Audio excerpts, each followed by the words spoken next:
கிறிஸ்துவின் அன்புக்குரியவர்களே, ஒருத்தர் ஒரு குருவானவர்ட்ட வந்து கேட்டாராம், எத்தனை திருப்பலிக்கு போனாலும், எவ்வளோ பிரேயர் பண்ணாலும், எத்தனை ஆராதனை அட்டன் பண்ணாலும், ஏதோ ஒரு வெறுமை இருந்துகிட்டே இருக்கு ஃபாதர்.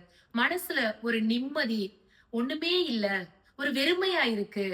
நிம்மதியோட, சந்தோஷத்தோட இருக்கிறதுக்கு ஒரு வழி சொல்லுங்க ஃபாதர் அப்படின்னு கேட்டாராம். அதுக்கு அந்த குருவானவர் மாவு சலிக்கிற சல்லடைய அவர் கையில குடுத்து, இத தண்ணியால நிரப்பு அப்படின்னு சொன்னாராம். இவருக்கு ஒரே சந்தேகம். இந்த ஓட்டை ஓட்டையா இருக்க சல்லடையில எப்படி தண்ணிய நிரப்புறது? சரி இருந்தாலும் ஒரு குருவானவர் சொல்லி இருக்கிறாரு. கீழ்ப்படிவோம் அப்படின்னு சொல்லிட்டு தண்ணிய எடுத்துட்டு வந்து ஊத்திட்டே இருந்திருக்கிறாரு. நேரம் போனதுதான் மிச்சம். நிரம்பவே இல்ல. திரும்ப குருவானவர்ட்ட போயிருக்காரு.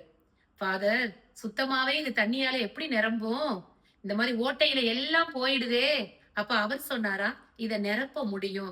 என்கிட்ட குடு, நான் நிரப்பி காட்டுறேன்னு சொன்னாராம். அப்ப அந்த மாவு சலிக்கிற சல்லடை அந்த குருவானவர் வாங்கி, தண்ணி நிரம்பி இருக்கிற தொட்டியில அத போட்டாராம். போட்ட உடனே விளிம்பு வரைக்கும் தண்ணி நிரம்பி அது மிதந்துகிட்டு இருந்துச்சாம். அப்ப குருவானவர் சொன்னாராம், இன்றைக்கு அநேகருடைய வாழ்க்கை இப்படித்தான் இருக்கு. தங்களுடைய தேவைகளுக்காக ஆண்டவரை நாம பயன்படுத்திக்கிறோம்.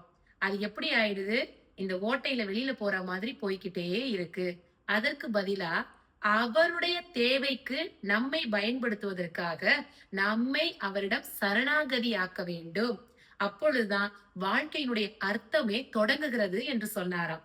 ஆம் அன்புக்குரியவர்களே, இன்று நாம் ஏறெடுக்கிற ஜெபங்களும் ஆராதனைகளும் அவரிடமிருந்து நமக்கு ஏதாவது கிடைக்கும், ஏதாவது பெற்றுக்கொள்ளலாம் என்ற நோக்கத்தோடே இருக்கிறதுனால, ஒரு தேவைக்கு அப்புறம் இன்னொன்னு, இன்னொரு தேவைக்கு அப்புறம் இன்னொன்னுன்னு சொல்லி வந்து வந்து வந்து நமக்கு ஒரு வெறுமையவே கொடுத்துக்கிட்டு இருக்கு. அதுக்கு பதிலா நம்மை ஆண்டவருடைய பாதத்தில் ஒப்படைக்கும் பொழுது, அவரால் நாம் நிரப்பப்படும் பொழுது, அவருடைய கருவிகளாய் மாறுகிறோம். அவருடைய அமைதியும் சமாதானமும் நமக்குள் குடிகொள்கிறது. இனிமே நம்முடைய தேவைக்கு அவரை பயன்படுத்த போறோமா? இல்ல அவருடைய தேவைக்கு நம்மள பயன்படுத்த விட்டு கொடுக்க போறோமா? சிந்தனையோடு வாழ்வின் பயணம் தொடரட்டும்.